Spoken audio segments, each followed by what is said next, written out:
വനംവകുപ്പ് സംഭരണശാലകളിലെ സ്ട്രോങ് റൂമുകളിൽ സൂക്ഷിച്ചിരിക്കുന്ന ആനക്കൊമ്പുകൾ തീയിട്ട് നശിപ്പിക്കുമെന്ന വിവരങ്ങൾ. ഏതാണ്ട് 100 കിലോയോളം കൊമ്പുകളാണ് തീയിടുക എന്നാണ് റിപ്പോർട്ട്. വന്യജീവി സംരക്ഷണ നിയമപ്രകാരം ആനക്കൊമ്പുകൾ ലേലം ചെയ്യാനോ കൈമാറ്റം ചെയ്യാനോ പാടില്ല.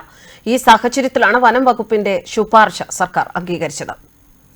വന്യജീവികൾ ചത്തുകഴിഞ്ഞാൽ അതിനുശേഷം അവയുടെ കൊമ്പ്, തോൽ തുടങ്ങിയവ വനംവകുപ്പിന്റെ സ്ട്രോങ് റൂമിലേക്ക് മാറ്റും. ആനക്കൊമ്പിന് അന്താരാഷ്ട്ര വിപണിയിൽ വൻ ഡിമാൻഡ് ആണ്.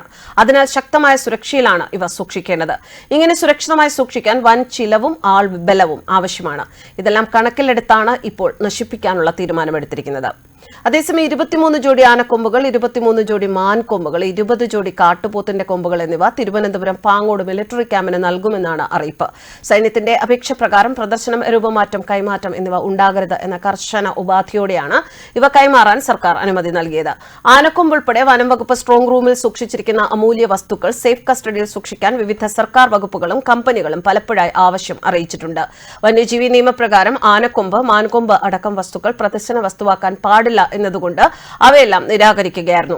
എന്നാൽ തിരുവനന്തപുരം പാങ്ങോട് മിലിറ്ററി ക്യാമ്പിൽ നിന്നുള്ള അപേക്ഷ പ്രകാരം കൊമ്പുകൾ നൽകാൻ കഴിഞ്ഞ ആഴ്ചയാണ് സർക്കാർ തീരുമാനിച്ചത്.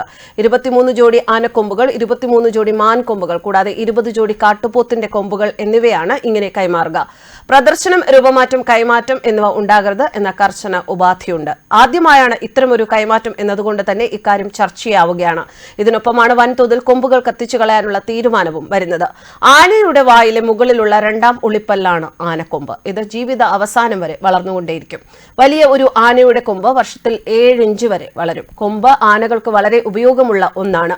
മണ്ണ് കുഴിച്ച് വെള്ളമെടുക്കാനും വേരുകൾ, ധാതുലവണങ്ങൾ എന്നിവ മണ്ണിൽ നിന്ന് കുഴിച്ചെടുക്കാനും മരങ്ങളുടെ തൊലി പൊളിച്ചെടുത്ത് കഴിക്കാനും ചില മരങ്ങൾ തുറന്ന് അകത്തുള്ള പൾപ്പ് ഭക്ഷിക്കാനും മാർഗതടസ്സമുണ്ടാക്കുന്ന മരങ്ങളും മരച്ചില്ലകളും മാറ്റാനുമൊക്കെ ഈ കൊമ്പുകൾ ഉപയോഗിക്കുന്നു.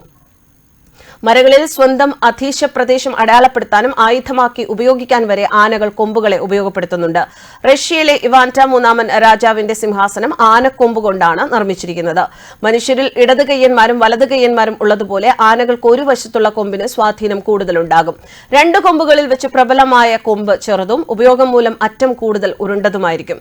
ആഫ്രിക്കൻ ആനകളിൽ ആണാനയ്ക്കും പെണ്ണാനയ്ക്കും വളരെ വലിയ കൊമ്പുകൾ ഉണ്ടാകും. ഇവയ്ക്ക് 10 അടി നീളവും 90 കിലോഗ്രാം തൂക്കവും ഉണ്ടാകും.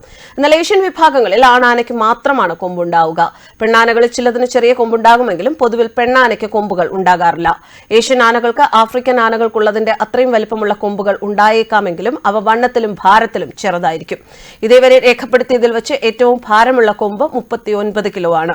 ആനക്കൊമ്പിന്റെ മുഖ്യമായ ഘടകം കാൽഷ്യം ഫോസ്ഫേറ്റ് എന്ന ലവണമാണ്. ജീവനുള്ള കോശമാണെന്നതിനാൽ അത് മറ്റു ലവണങ്ങളെക്കാൾ ലോലമായിരിക്കും. ആനക്കൊമ്പ് ശില്പങ്ങൾ ഉണ്ടാക്കാൻ ധാരാളമായി ഉപയോഗിച്ചു വരുന്നു. ന്യൂസ് ഡെസ്ക് കർമ്മ ന്യൂസ്.